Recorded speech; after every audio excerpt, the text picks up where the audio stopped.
jeunesse, quels enjeux pour l'économie de la France? L'enjeu numéro 1, c'est le travail en France. Et là, je pèse mes mots. Travail en France, d'abord parce qu'il faudrait convaincre les jeunes de rester travailler en France. Et on sait qu'ils sont de plus en plus nombreux à être tentés par l'expatriation. Il n'y a qu'à faire un tour à Londres pour voir que non seulement il y a des Français dans la City, il y en a depuis longtemps, mais qu'on a une chance sur deux d'être servi par un serveur français dans un restaurant ou dans un bar. Deuxièmement, parce qu'il faut leur donner du travail. On a un taux de chômage de jeunes qui est absolument inacceptable.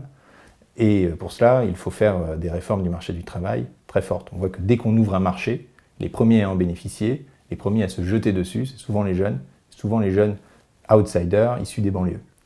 Et puis enfin, les jeunes ont beaucoup à nous apprendre sur le travail parce qu'ils ont une autre manière de travailler, ce que montre très bien un rapport d'Ernst & Young qui est paru en fin d'année dernière sur la génération Z, donc celle qui est à la rupture, qui est vraiment dans la vingtaine aujourd'hui, et qui travaillent effectivement de manière beaucoup plus autonome, dont 63% rêvent de lancer leur entreprise, et qui ont donc une nouvelle approche du travail. Moi, j'ai eu l'expérience moi-même en recrutant pour mon think tank, et c'est une expérience que je partage avec d'autres entrepreneurs, de jeunes, très jeunes, qui me disent « je ne veux pas de CDI », parce qu'ils considèrent que le CDI est presque une humiliation, ne correspond plus à la manière dont ils veulent mener leur vie.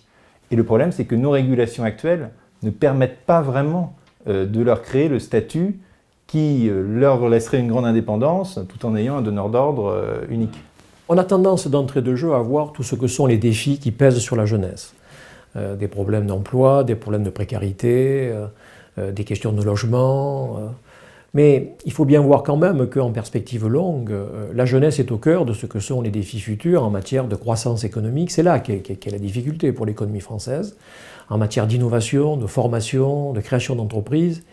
Or, qui mieux que la jeunesse, finalement, peut répondre à ces différents défis? Et donc, moi, j'aurais tendance plutôt à placer la jeunesse du côté des réponses plutôt que du problème. Peut-on parler d'une génération sacrifiée?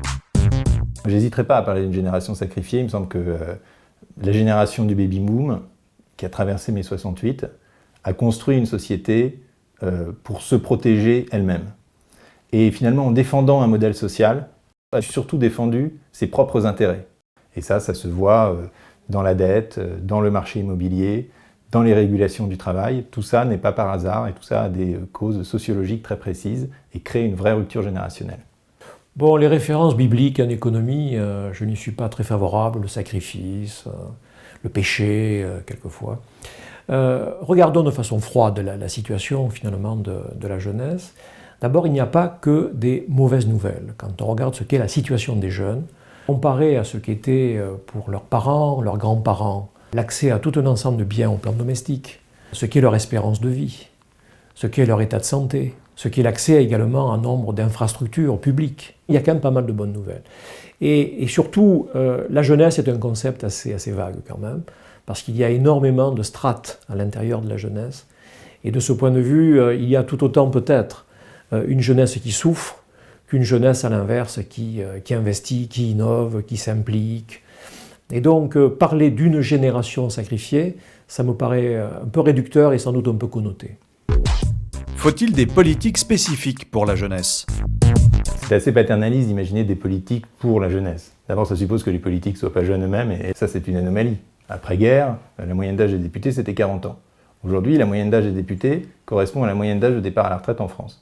Donc finalement, le grand intérêt catégoriel du Parlement, eh bien, ce sont les retraités, encore plus que la fonction publique.